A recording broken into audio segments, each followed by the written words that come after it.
Assalamualaikum warahmatullahi wabarakatuh. Halo teman-teman semuanya. Pada kesempatan kali ini kita ketemu lagi dengan mata kuliah etika dan tanggung jawab profesi hukum. Pada kesempatan kali ini kelompok kami, yaitu kelompok laki-laki, akan membahas materi tentang hati nurani, tanggung jawab, dan etika secara umum. Pada kesempatan kali ini rekan-rekan saya akan menjelaskan secara rinci mengenai tema yang telah saya sebutkan tadi. Selanjutnya saya berikan kepada Saudara Fajal Pakaya untuk menjelaskan tentang hati nurani. Terima kasih. Saya di sini akan menjelaskan sedikit tentang hati nurani, tanggung jawab, dan etika umum. Dalam hal ini etika profesi hukum. Jadi ketiganya ini ketika diterapkan dalam profesi hukum membentuk satu landasan yang dimana mengatur kepribadian dan profesionalisme seorang ahli hukum. Dan ketiganya ini juga ketika diterapkan dalam profesi tanggung jawab ahli hukum, ketiganya ini dapat membentuk dasar moral yang dimana menjaga keadilan dan kepercayaan publik.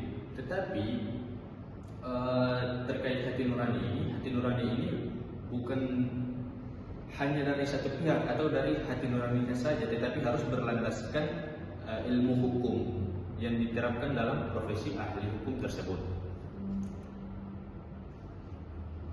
Baik, adapun definisi hati nurani ini membentuk kita lewat suara hati yang dimana membantu membedakan antara perbuatan benar dan perbuatan yang salah, perkataan salah dan perkataan yang benar. Begitu juga keputusan benar dan keputusan salah. Tetapi di samping kita mengambil keputusan dan perbuatan dari hati nurani, kita harus berlandaskan ilmu yang cukup untuk perbuatan dan pengambilan keputusan tersebut, dalam hal ini profesi hukum. Terima kasih. Selanjutnya saya akan menjelaskan tentang jenis-jenis hati nurani. Jenis-jenis hati nurani di sini terbagi menjadi dua, teman-teman, yaitu ada hati nurani prospektif dan hati nurani retrospektif. Hati nurani prospektif adalah hati nurani yang menilai sebuah tindakan dan mempertimbangkan tindakan itu sebelum tindakan itu dilakukan. Sedangkan hati nurani retrospektif adalah hati nurani yang menilai dan merefleksikan diri di mana tindakan itu sudah dilakukan atau telah dilakukan. Jadi perbedaannya, perspektif di sini sebelum dilakukan, sedangkan retrospektif adalah setelah dilakukan. Selanjutnya akan dijelaskan oleh rekan saya, Saudara Awaludin.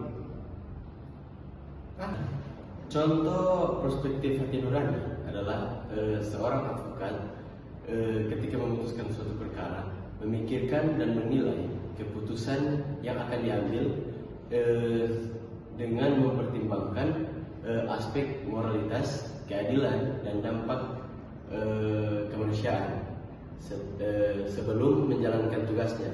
Contohnya, ketika hakim ditawari suap, hatinya menolak demi menjaga integritas dan keadilan. Nah, ada juga contoh retrospektif dalam hati nurani, di mana seorang advokat yang menyadari setelah membela klien dengan cara-cara yang tidak sepenuhnya jujur.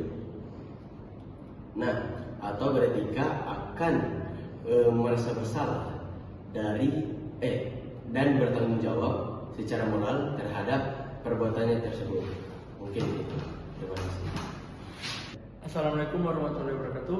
Baik, saya Fatur Rahman. Di sini saya akan menjelaskan tentang definisi tanggung jawab. Tanggung jawab itu merupakan kondisi seseorang yang menanggung segala perbuatan, baik itu kewajiban ataupun akibat. Nah, secara umum tanggung jawab itu merupakan kesadaran seseorang atas perbuatannya sendiri. Nah, sedangkan tanggung jawab dalam profesi hukum ialah kewajiban moral yang harus dipenuhi oleh praktisi hukum dalam menjalankan tugasnya. Ia mencakup berupa kode etik profesi dan tanggung jawab kepada klien maupun masyarakat. Baik, definisi etika dan etika dalam profesi hukum. Nah, etika adalah ilmu yang mempelajari tentang apa yang baik dan apa yang buruk, serta kewajiban dan hak dalam perilaku manusia. Nah, secara umum, etika adalah nilai moral dan norma bagi individu atau kelompok yang menjadi pedoman bagi masyarakat ataupun lainnya.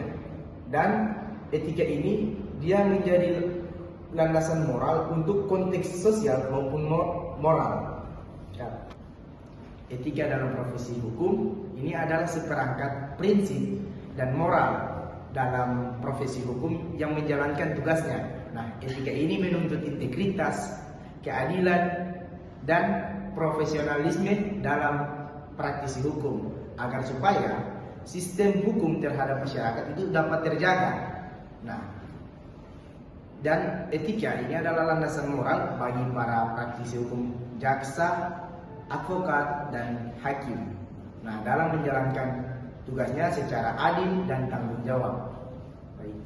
Alhamdulillah teman-teman, tadi rekan-rekan saya sudah mempresentasikan materi kita pada kesempatan kali ini, yaitu tadi tentang hati nurani, tanggung jawab, dan etika maupun etika dalam profesi hukum. Sebagai kesimpulan teman-teman, semoga apa yang kita pelajari tadi bisa menjadikan teladan bagi diri kita, sehingga kita dapat mempraktekkan dalam kehidupan sehari-hari kita.